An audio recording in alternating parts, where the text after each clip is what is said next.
Science IQ में आप सभी लोगों का मैं हार्दिक स्वागत करती हूँ। इसी के साथ साथ आप सभी लोगों को गुड इवनिंग। तो जैसा कि आप सभी लोगों ने थंबनेल में देख ही लिया होगा, आज हम आपके लिए केमिस्ट्री की एक छोटी सी क्लास लेकर के आई हूँ, जिसमें आज हम आपको उत्प्रेरक के उपयोग के बारे में जानकारी देने वाले। लगभग 5-6 रिएक्शन हम आपको यहाँ पर संपन्न कराएंगे और बताएंगे कि किस उत्प्रेरक का उपयोग किस रिएक्शन में किया जाता है। आज हम जो भी उत्प्रेरक लेकर के आई हैं, सभी उत्प्रेरक हर ईयर आपके एग्जाम में एक ना एक जरूर ही पूछे जाते हैं। वही उत्प्रेरक आज हम आपको बताऊंगी जो आपके एग्जाम्स के लिए इंपॉर्टेंट एंड कीमती उत्प्रेरक होंगे। तो आप सभी लोग आज की क्लास को बिल्कुल भी स्किप मत करें। मैंने विचार किया क्यों ना इन छोटी छोटी चीजों को आपके पास तक पहुंचा दिया जाए, क्योंकि इनसे भी आपके एग्जाम में क्वेश्चंस बनते हैं। ठीक है, तो ऐसी चीजों को जरूर देख लिया करें, क्योंकि बहुत ही इंपॉर्टेंट है ये आज की क्लास। चलिए टाइम ना वेस्ट करते हुए बात करते हैं आज की क्लास पर। उससे पहले यदि आप हमारे चैनल पर न्यू हो तो प्लीज इसे एक बार सब्सक्राइब करके बेल आइकन को प्रेस ऑल पर क्लिक कर लें, जिससे हमारी अन्य आने वाली वीडियो के नोटिफिकेशन आपके पास सबसे पहले पहुंच सके। चलिए बात करते हैं आज की क्लास पर। देखो, सबसे पहले हम बात करेंगे लोहे चूर्ण।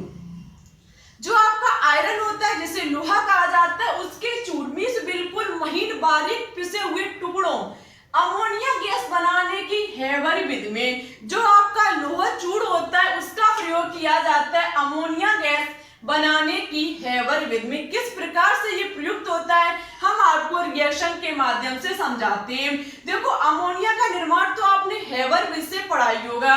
जब हम नाइट्रोजन गैस की क्रिया हाइड्रोजन गैस के साथ कराते हैं, नाइट्रोजन की क्रिया हाइड्रोजन गैस के साथ कराते हैं, तो आपकी NH3 अमोनिया गैस का निर्माण होता है। याद रखना, ये आपकी हैबर विधि है।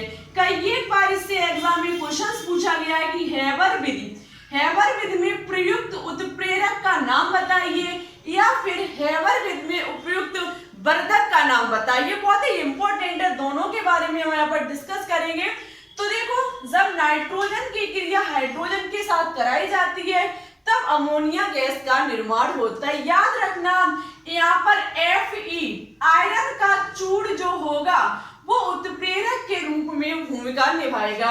आयरन का चूर्ण यहाँ पर उत्प्रेरक के रूप में भूमिका निभाएगा। वही यहाँ पर लिखा हुआ है कि लोहे चूर्ण का उपयोग किसमें किया जाता है, अमोनिया गैस बनाने की हैबर विधि में। याद रखना, यहाँ पर मॉलिब्डेनम एक एलिमेंट होता है जो कि यहाँ पर किसका कार्य करेगा, जो कि यहाँ पर वर्धक का कार्य करेगा। ठीक है, ये हम आपको पहले भी बता चुके हैं।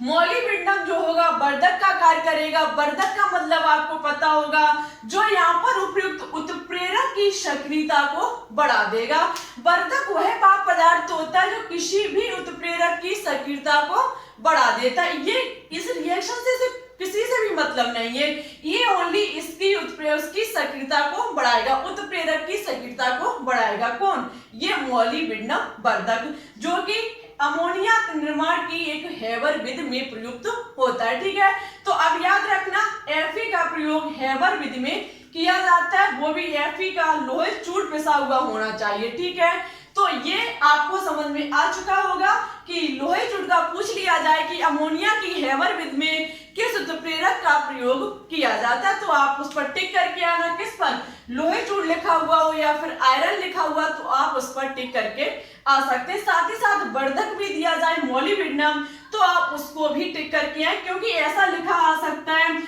Fe+MO। ठीक है, फंसाने के लिए आपको बी ऑप्शन में क्या दे दिया जाएगा, Fe अकेला। ठीक है, तो आप इस दोनों पर टिक करके आए, क्योंकि Fe और MO दोनों यहाँ पर उत्प्रेरक वर्धक के रूप में कार्य करते हैं, क्योंकि ये इसकी सक्रियता को बढ़ाएगा, तो एक प्रकार का उत्प्रेरक का ही कार्य करेगा। ठीक है, तो आई होप आपको ये चीज समझ में आ चुकी होगी। अब बात करेंगे सेकंड पॉइंट पर। सेकंड पॉइंट है कि निकेल, जो आपका निकेल है, निकेल जो है वो वनस्पति तेलों से कृत्रिम घी बनाने में, निकेल का प्रयोग जो किया जाता है वो वनस्पति तेलों से कृत्रिम घी बनाने में किया जाता है। देखो, होता क्या है कि जब वनस्पति तेल होता क्या है, जब वनस्पति तेल का कराया जाता है हाइड्रोजनीकरण, वनस्पति तेल का जब हाइड्रोजनीकरण मीन्स हाइड्रोजन के साथ क्रिया कराई जाती है, हाइड्रोजन के साथ क्रिया कराने पर यहाँ पर कृत्रिम घी का निर्माण होता है, या फिर वनस्पति घी भी हो सकता है लिखा, ठीक है।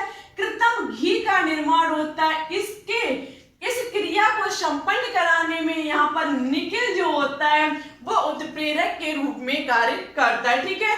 इस चीज को आप याद रखना, वनस्पति तेल का हाइड्रोजनीकरण कराने पर जब कृत्रिम घी का निर्माण होता है तब निकेल यहाँ पर उत्प्रेरक के रूप में कार्य करता है। तो ये भी आपको समझ में आ चुका होगा कि वनस्पति तेलों से कृत्रिम घी बनाने में निकेल उत्प्रेरक का उपयोग किया जाता है, ठीक है। थर्ड है आपका क्यूप्रिक क्लोराइड।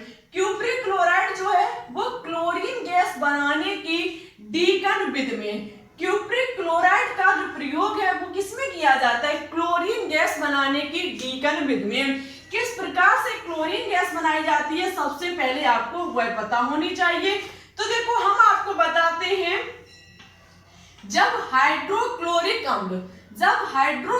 अम्ल क्रिया करता है O2 के साथ, किसके साथ, ऑक्सीजन के साथ जब ये क्रिया करता है तब ये क्लोरीन प्लस जल का निर्माण करता है, क्लोरीन प्लस जल का निर्माण करता है। यहाँ पर उत्प्रेरक के रूप में भूमिका निभाएगा कौन, CuCl2, CuCl2 जो कि होता है क्यूप्रिक क्लोराइड। तो पूछा जा सकता है, देखो सबसे पहले ये डीकन विधि है, ये क्लोरीन बनाने की कौन सी विधि है, डीकन विधि है, जिसमें हाइड्रोक्लोरिक अम्ल ऑक्सीजन के साथ क्रिया करके क्लोरीन और जल को निकालता है। यहाँ पर उत्प्रेरक के रूप में भूमिका कौन निभाता है, क्यूप्रिक क्लोराइड। एग्जाम में पूछा जा सकता है कि क्लोरीन की डीकन विधि में किस उत्प्रेरक का प्रयोग किया जाता है, तो याद रखना क्यूप्रिक क्लोराइड का प्रयोग किया जाता है, ठीक है।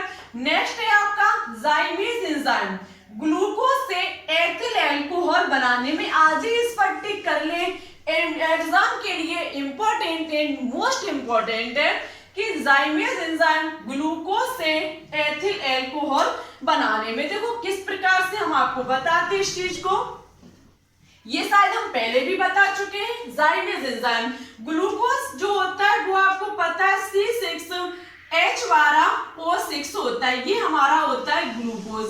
क्या होता है, ग्लूकोज। ग्लूकोज जब किसकी उपस्थिति में, जाइमेज एंजाइम की उपस्थिति में, जाइमेज एंजाइम की उपस्थिति में जब ये अपघटित होता है, एंजाइम की उपस्थिति में जब ये अपघटित होता है तो निर्माण करता है C2H5OH, C2H5OH और कार्बन डाइऑक्साइड गैस जो होती है उसे बाहर रिलीज करता है, ठीक है। ग्लूकोज जब जाइमेज एंजाइम की उपस्थिति में अपघटित होता है तो बनाता है एथिल अल्कोहल और बाहर क्या निकलता है, CO2 कार्बन डाइऑक्साइड गैस, ठीक है। एग्जाम में पूछा जा सकता है कि ग्लूकोज से अल्कोहल, देखो एग्जाम में पूछा जा सकता है कि ग्लूकोज से एथिल अल्कोहल बनाने के निर्माण में उपयोग आने वाला उत्प्रेरक कौन सा है, तो याद रखना वो हमारा जाइमेज एंजाइम है। जाइमेज एंजाइम की उपस्थिति में ग्लूकोज से एथिल अल्कोहल का निर्माण किया जा सकता है, ठीक है। अब बात करते हैं पांचवें नंबर पर। पांचवें नंबर पर उत्प्रेरक दिया गया है diastase enzyme. Diastase enzyme starch से माल्टोज के बनने में, डाइस्टेज एंजाइम का प्रयोग स्टार्च से माल्टोज के बनने में प्रयुक्त होता है। किस प्रकार से होता है, तो आपको पता है स्टार्च का फॉर्मूला C6H10O5 होता है, वो भी N बार, ठीक है। C6H10O5 N बार, इसका जब होता है N बार जल अपघटन, जब इसका N बार जल अपघटन होता है तो स्टूडेंट्स बनके यहाँ पर उत्प्रेरक के रूप में भूमिका निभाता है डाइस्टेज एंजाइम। क्या, डाइस्टेज एंजाइम। ये जब डाइस्टेज एंजाइम की उपस्थिति में जब ये अपघटित होता है, टूटता है, तो ये माल्टोज का निर्माण करता है जो कि C6H12O6 होता है। C6H12O6 हमारा क्या होता है, माल्टोज। याद रखना ये माल्टोज का फॉर्मूला होता है, ठीक है, किसका, माल्टोज का। जब हम स्टार्च का जल अपघटन एंड वाल डाइस्टेज एंजाइम की उपस्थिति में कराते हैं तो हमारा माल्टोज का निर्माण होता है। एग्जाम में एंजाइम से बहुत सारे क्वेश्चंस बनते हैं, इस चीज को आप अपने माइंड में आज ही फिट कर लें। और याद रखना जितने भी आज हमने आपको उत्प्रेरक पढ़ाए इस छोटी सी क्लास में, इससे आपके एग्जाम में एक ना एक क्वेश्चन अवश्य ही पूछा जाएगा, क्योंकि ये वीडियो बनाने का टारगेट हमारा ओनली यही था कि इससे हर ईयर हमने देखा एक ना एक क्वेश्चन अवश्य ही पूछा जा रहा है। तो मैंने सोचा क्यों ना इंपॉर्टेंट रिएक्शन आपके सामने रख दी जाए, जिससे कि आप आगे चल करके ये ना कह सको कि हमने ये चीज पढ़ी नहीं थी, ठीक है। तो हम आपकी पूरी हेल्प करेंगे। इसी प्रकार से जो भी हमें नजर आएगा कि ये चीज इंपॉर्टेंट है, हम उसे पूरी कराने की हमेशा कोशिश करेंगे। इसी के साथ साथ एक क्वेश्चन आपके लिए होमवर्क में है कि इन्वर्टेज एंजाइम का उपयोग कहाँ किया जाता है।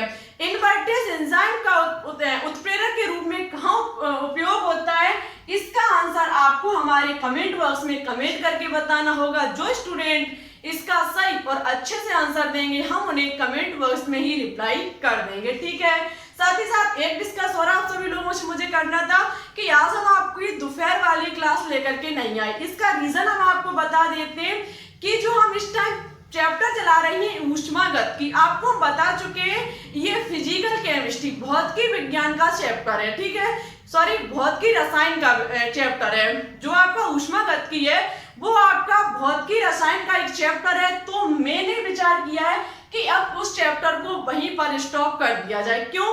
क्योंकि उस चैप्टर को आप फिजिक्स में पढ़ लेना। देखो मैंने बहुत सारी बुकों में ढूंढा, उस चैप्टर को बिल्कुल गहराई से नहीं दिया गया है। एनसीईआरटी बुक में तो दिया ही नहीं गया, हमने अन्य बुक से देखा तो कुछ ज्यादा गहराई से नहीं है। इसकी गहराई जो है वो आपको फिजिक्स में देखने को मिलेगी। तो आप फिजिक्स की जहां से भी तैयारी करते हो वहां से इस ऊष्मागत की चैप्टर को पढ़ लेना, ठीक है। वहीं से आप अपनी स्टडी रखना, वहीं से इसे अच्छे से अध्ययन कर लेना।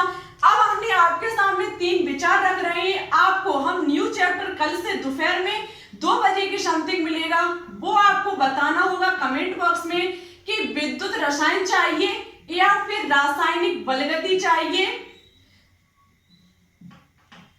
रासायनिक बलगति चाहिए या फिर सबसे इंपॉर्टेंट चैप्टर जिससे पिछली साल तो हद से ज्यादा क्वेश्चंस पूछे गए थे, जो कि है रेडॉक्स। मैंने पिछले ईयर का पेपर देखा, उसका जीएसबीएम कानपुर वाला पेपर जब देखा था तो उसमें रेडॉक्स से बहुत सारे क्वेश्चंस पूछे गए थे।